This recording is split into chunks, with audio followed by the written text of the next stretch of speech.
Hello my dear student, welcome back my YouTube channel.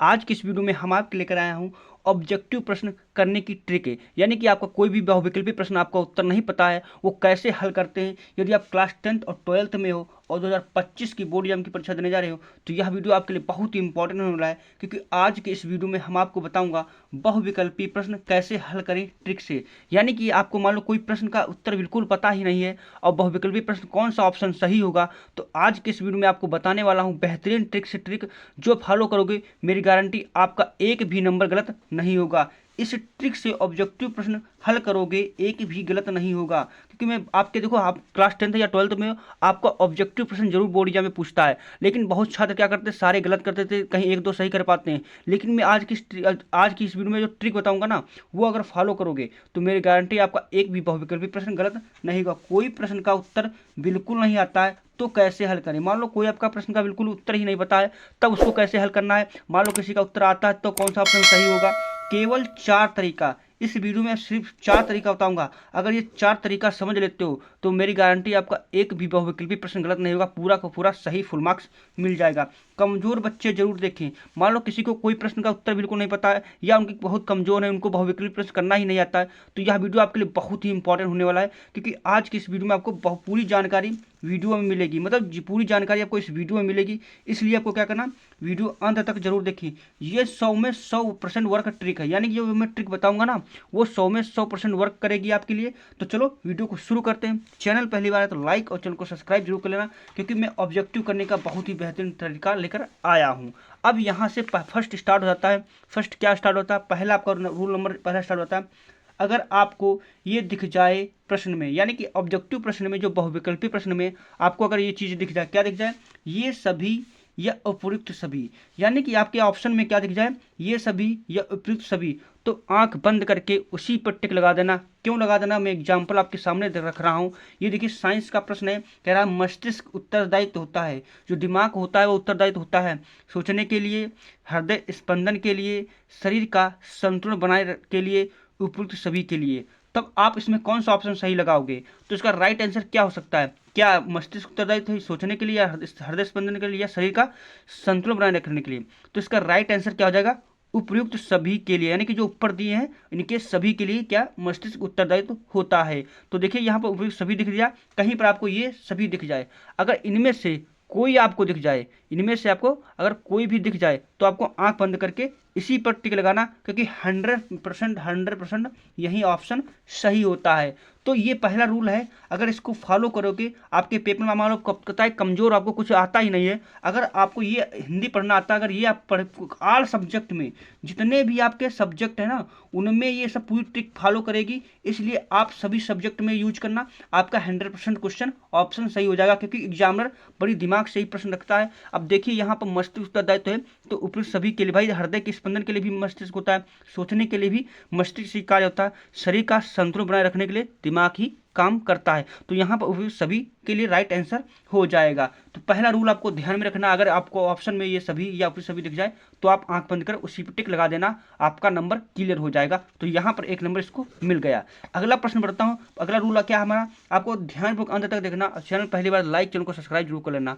अगला हमारा rule है, rule number 2 है, अगर आपको प्रश्न में ये दिख जाए, अगर आपका ऑब्जेक्टिव प्रश्न है, अगर आपको इसमें क्या दिख जाए, ये दिख जाए ए और बी दोनों, अथवा ए और सी दोनों, या बी व सी दोनों, इस प्रकार से आपको दिख जाए तो आंख बंद कर उसी पर टिक लगा देना, क्योंकि अधिकांश 99% ऑप्शन यही सही होता है। जैसे कि एग्जाम्पल में उदाहरण के साथ लेकर आया हूं, जैसे कि ये फिजिक्स, ये आपका सामाजिक विज्ञान का प्रश्न है, कह रहा है कि निम्न में से खरीफ फसल है, खरीफ फसल है क्या है, चना है, धान है, कपास है, और डी वाला कह रहा है कि बी और सी दोनों।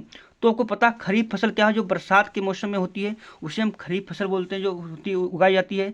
जैसे कि धान है और हमारा कपास हो गई, तो कपास और धान हमारी क्या है, ये खरीफ फसलें हैं, यानी कि बी और सी दोनों, यानी इसका राइट आंसर क्या हो जाएगा, ऑप्शन नंबर डी वाला करेक्ट हो जाएगा। तो यहाँ पर देखिए ये ट्रिक कैसे काम करती है, 99% यही ऑप्शन सही है। नहीं मिला जानते हो, आप जाकर सर्च कर लीजिए, आपका यही विकल्प सही निकलेगा। तो देख लीजिए कितनी बेहतरीन ट्रिक मैं लेकर आया हूँ, इसलिए लाइक और चैनल को सब्सक्राइब जरूर कर लेना। ऐसे इंपॉर्टेंट वीडियो पाने के लिए अगला मैं रूल लेकर आने वाला हूँ, इसलिए आपको क्या करना, लाइक जरूर कर देना। देखो निम्न में से खरीफ फसल है, देखो कितना आसानी से ये काम वर्क कर गया। कहीं कहीं पर आपको दिख जाएगा ए व और बी दोनों, इस प्रकार से आपको दिख जाए तब भी आपको यही टिक लगाना है, या ए और सी दिख जाए तब भी टिक यही लगाना, बी और सी दिख जाए तब भी आपको यही टिक जरूर लगाना है, क्योंकि 100% यही ऑप्शन सही होगा।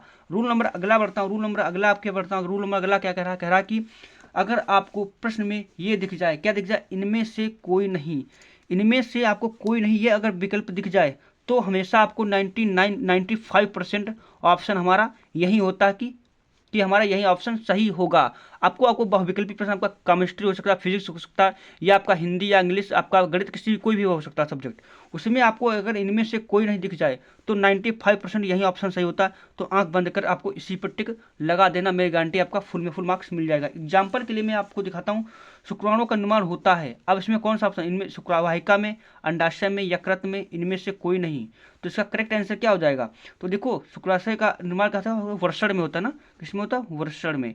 लेकिन यहाँ पर प्रश्न पूछा है शुक्राणु का निर्माण होता है, तो इसमें तो कोई ऑप्शन दिख रहा नहीं, दिख रहा है, इसलिए क्या होगा, इनमें से कोई नहीं। तो ऑप्शन नंबर ये सी वाला करेक्ट हो जाएगा। तो आपको इसी पर टिक लगा देना। आपको बहुविकल्पी प्रश्न में ये अगर प्रश्न दिख जाए, ये आपका विकल्प दिख जाए, आपको इसी पर लगा देना, क्योंकि 95% यही ऑप्शन सही होता है।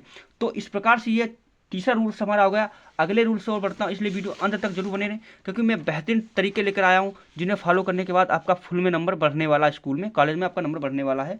आप पेपर में आपका अगर 80 नंबर आ रहा होगा तब भी आपका 95 नंबर आएगा। क्यों, क्योंकि आपका 20 बहुविकल्पी प्रश्न क्लास 10th में रहता है और 10 आपका 12th में रहता है। अगर ये आपका सही हो गया तो एग्जाम में समझ आता, आप पढ़ने में अच्छे हो तो आगे थ्योरी भी नंबर अच्छा देता चला जाता है। अब रूल नंबर चौथा अगला क्या कह रहा है, अगर आपको कोई प्रश्न में ये दिख जाए चारों विकल्प अलग अलग है, मान लो आपका विकल्प ही चार अलग अलग हैं, तब कैसे कौन सी ट्रिक लगाओगे। तब आपको ये देखना, एग्जाम्पल के लिए आपका मैथ में हो गया, फिजिक्स में हो गया, इस प्रकार से आपका हो गया, केमिस्ट्री में हो गया, और आपका इस प्रकार से होगा। देखो एग्जाम्पल के लिए मान लो शुद्ध जल का पीएच मूल्य है 0 है, 5 है, 7 है या 14 है, तब क्या करोगे, आपको कौन सा एलिमिनेट मेथड लगाना है। एलिमिनेट मेथड क्या होता है, आपको क्या करना है, जो सबसे ज़्यादा हो वो आपका कभी भी आंसर नहीं हो सकता है, और सबसे कम वाला भी आंसर कभी नहीं हो सकता है। आपका आंसर कौन होगा, जो आपका कम होगा, मतलब आसपास थोड़ा गैपिंग ज़्यादा नहीं कम होगा, गैप आपके अंदर देखो इसमें कम कौन है, तो उस पर टिक लगाना आपको है। अब यहाँ पर 0 और 14 के बीच बहुत बड़ा गैप, तो ये हमारे ऑप्शन नहीं हो सकते। अब बी और सी में कौन ऑप्शन सही हुआ, देखो इनके बीच आपका 2 का ही फर्क है, तो ये आपको देखना, अप्लाई करना है कि इन संख्याओं के बीच अंतर कितना है। तो अंतर देखिए यहाँ पर 2 का है, यानी कि पास, और इनके बीच बहुत अंतर है, इनके बीच बहुत अंतर है, यानी कि ये ऑप्शन नहीं हो सकते, इनमें से 2 में से हो सकते हैं। अब ये 50% ये सही हो सकता है, 50% ये सही हो सकता है। अब इनमें से कौन सा सही मैं लगाऊं, तो इनमें से आपको कौन सा सही लगा देना। देखिए आपको ध्यान करके ज़्यादा दिमाग लगा कि किस पर आपका मन कह रहा है कि ये लगा दूं, ये हमारा सही हो जाएगा। तो मान लो आपको इस पर सी पर लगा दिया, तो हमारे सी 7 पीएच, शुद्ध जल का पीएच मान कितना 7 होता है, तो हमारे यहाँ पर 1 नंबर मिल जाएगा। अब यहाँ पर देखिए कितनी आसानी से ये हो गया। अब मान लो आपका हिंदी हो गया, इंग्लिश में, इसमें चारों प्रश्न अलग अलग हैं, तब क्या करोगे, मान लो जैसे कि ए बी सी डी, ये ऑप्शन आपके 4 दिए हैं। अब इनमें से कौन सही हो सकता है आपको पता नहीं, तो क्या करना, देखो बोर्ड एग्जामिनर क्या होता है, बहुत दिमाग से प्रश्न बनाता है और वो एग्जामिनर बहुत अच्छे से नंबर रखता है। देखिए क्या क्या करना आपको, देखो 100 आपका 80% क्या होता है, एग्जामिनर कौन सा ऑप्शन सही रखता है, ए या तो सी, या तो ए या तो सी, तो आपको या तो सी लगाना या तो ए लगाना, इनमें से 2 ही को चूज करना, और बी और डी आपको नहीं यूज करना। मान लो अगर 4 ऑप्शन अलग, एग्जाम्पल के लिए मैं आपको उदाहरण दिखा देता हूँ। जैसे यहाँ पर देखिए रामचंद्र का रचना है, केशवदास की, बिहारी लाल की, गृहानंद की, भूषण की, तो केशवदास की है, तो ए वाला देखो ऑप्शन सही हो जाएगा। केशवदास काव्यधारा के कवि, ये 2024 का पेपर है, देखिए कितनी आसानी से क्वेश्चन पूछे गए हैं। केशवदास काव्यधारा के कवि हैं, रीतबद्ध काव्य, देखो यहाँ पे ए ऑप्शन सही है। अगला देखिए यहाँ पर आकाशदीप के लेखक हैं, सी है, जयशंकर प्रसाद हैं। अगला देखिए आचार्य रामचंद्र शुक्ल हैं, अच्छा आलोचक भाई हैं या नहीं, तो देखो इतना आसानी से कितना सही है।